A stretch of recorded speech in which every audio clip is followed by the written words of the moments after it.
અરે સર, જી સર.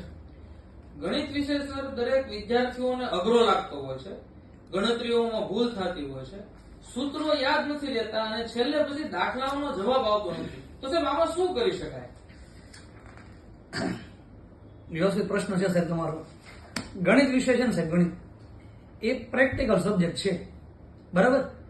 જો બાળકોનો પાયો પાકો થઈ જાય, સામાન્ય ગણતરીઓ બાળકોને આવડી જાય, ઝીણા ઝીણા જે બાળકો ભૂલ કરતા હોય, માઇનસ પ્લસના નિયમો હોય, બરાબર, સામાન્ય ગણતરીની અંદર ઘણા બાળકોને ઘડિયા ના આવડતા હોય, તો એવી ઘણી બધી શોર્ટકટ રીતો હોય કે શોર્ટકટ રીતો બાળકોને જો સમજાવો ને તો સામાન્ય રીતે એના કેટલા બધા પ્રશ્ન સોલ્વ થતા હોય, બરાબર.